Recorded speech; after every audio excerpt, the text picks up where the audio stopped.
Hello, welcome. So today we are going to be in my favourite subreddit ever. Today I effed up. I love this subreddit, I really do. It's usually quite comical and I like that. There's some more serious ones, but quite a lot of them are just hilarious and they make me feel better about how clumsy I am, you know? So if you want to get into that with me today, then please do stick around and enjoy. And don't forget to like and subscribe, please. Thank you. It's a really, really nice day outside today and it's made me feel very, very cheerful. So I'm hoping these posts are going to be hilarious and it just continues the good vibes.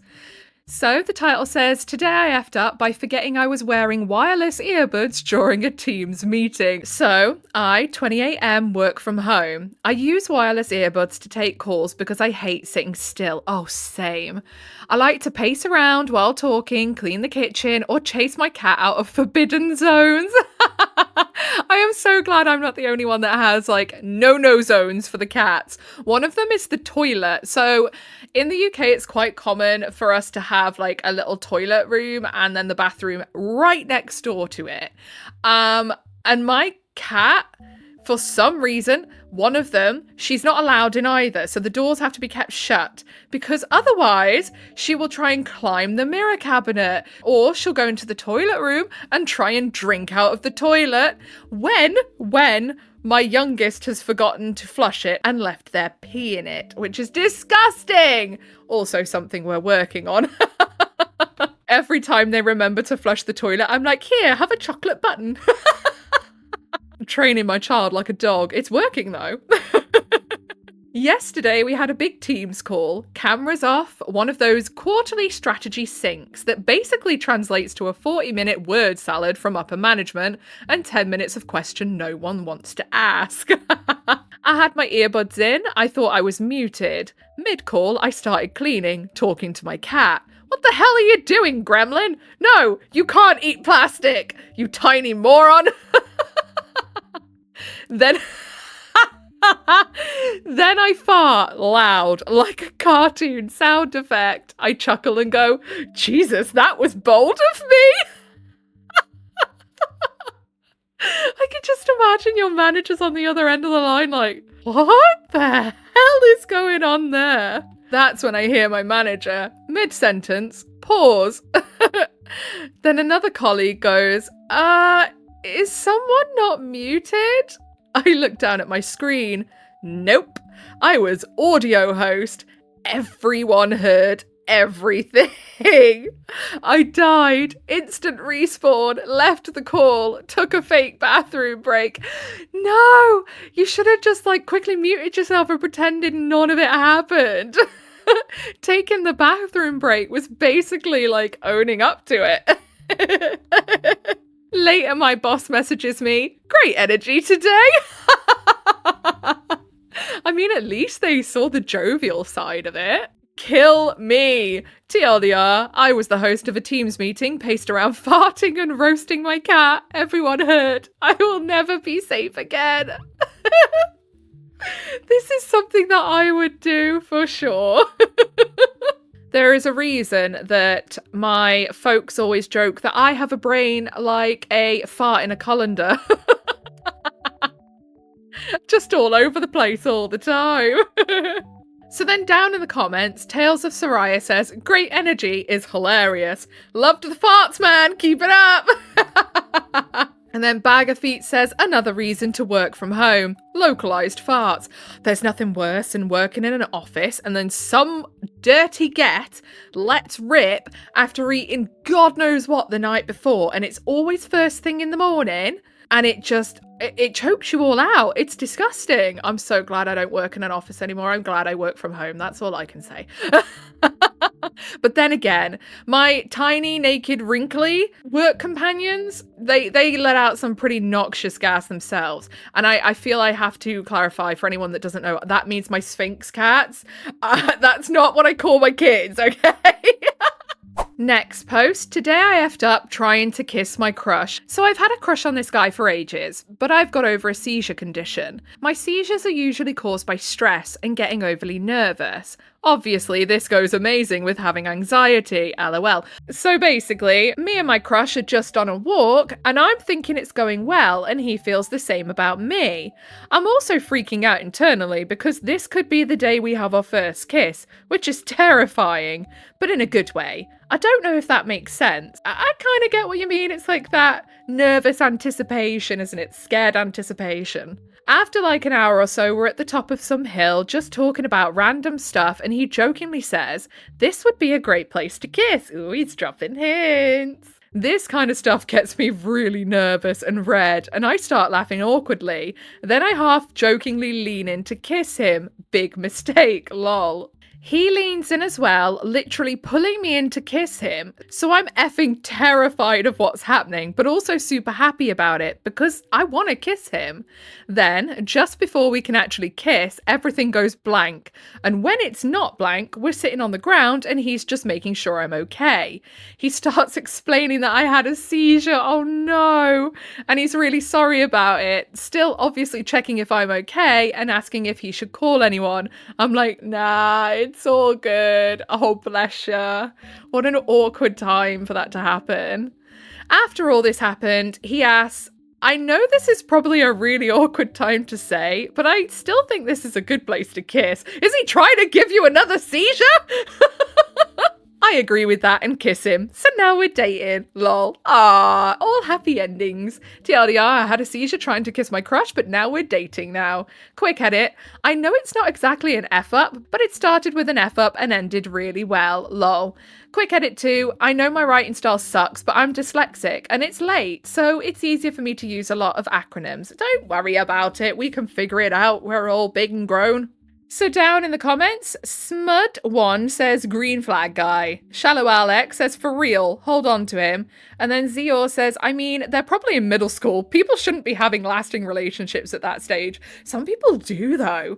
I know a few people sort of from school time that were together when we were at school and are still together now. I couldn't imagine wanting someone around for that long.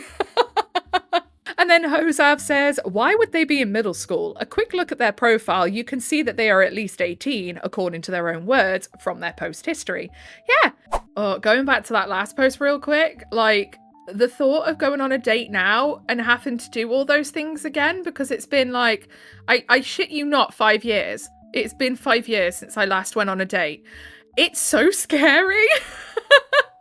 Like that whole thought of someone like trying to suggest a first kiss or something. I think I don't know.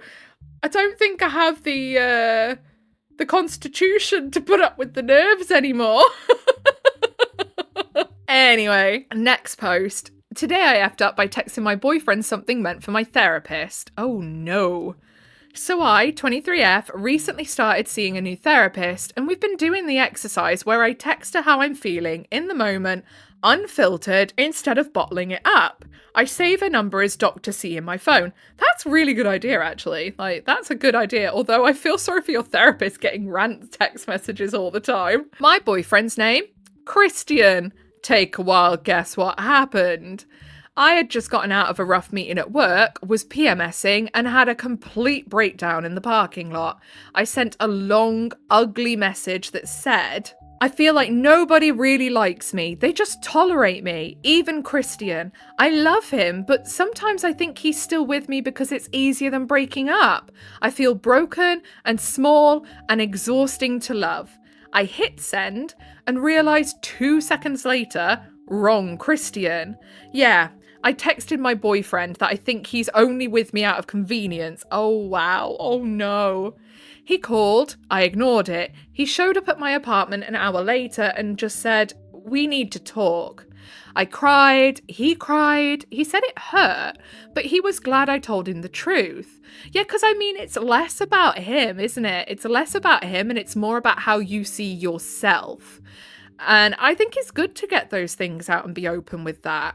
We're okay now, but holy crap, that was the worst 45 minutes of my life. TLDR, texting my boyfriend a depressing, vulnerable message meant for my therapist, accidentally trauma dumped on him, almost lost him in the process. I don't know. The fact that he came straight round, I don't think you almost lost him. I think he was more worried that he was going to lose you because of the way you were saying how you didn't feel like... top and tail of it, it's basically like saying you didn't feel good enough for him.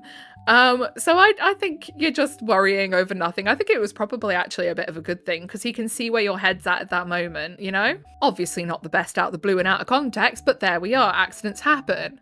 So down in the comments, Two Scar Hand says, I just want to point out, you end this post saying you almost lost him, but your text start in this says you feel unlovable. I don't know what was said, but based on the few details provided, I don't think you almost lost him. That's just your brainworms talking. Precisely. I have some ugly brainworms. They like to tell me I'm worthless every day. We have beef, me and my brainworms. He wouldn't have been hurt that you didn't think he loved you if he didn't love you. Also, task failed successfully?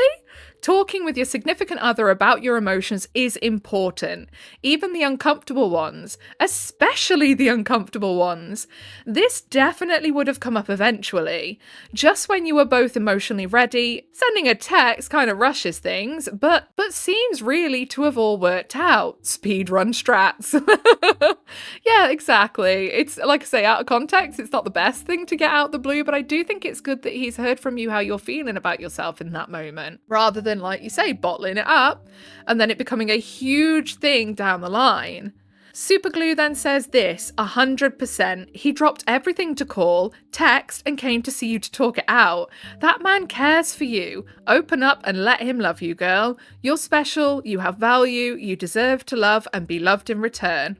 And then Dixie Dye took the words off my thumbs. This needs to be higher. That MF dropped everything to make sure she knew he loved her. That wasn't a near loss. That was him trying to weld it together even stronger than before. Precisely. Next post. Today I effed up by changing my baby.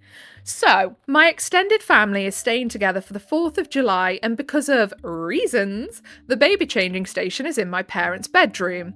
For the most part, this works out fine. However, last night I needed to change my baby after my dad had already gone to bed. Can't you just change the baby on the carpet then? That's what I used to do. We didn't even have a baby changing station. It'd just be like, slap down one of those wipe down mats, and here we are. No big deal. He's a pretty hard sleeper and there was enough light from the window. I've done it before, quietly in, change diaper, quietly out. But last night when I was mid-change, my baby looked at me with the sweetest smile I've ever seen. My heart instantly melted and I unconsciously said, "Why, hello you," in that sweet mama voice reserved for adorable baby moments. I did not expect my dad to respond, "Not tonight, hun. I'm too tired." No, you. And roll over before starting to snore again. So now you know that your mum talks to your dad like a baby to initiate fun times. Oh no. Ew. So apparently to my sleeping father, I sound like my mum when she's in the mood. And what a line. Now I can't talk to my baby without imagining my mum coming on to my dad.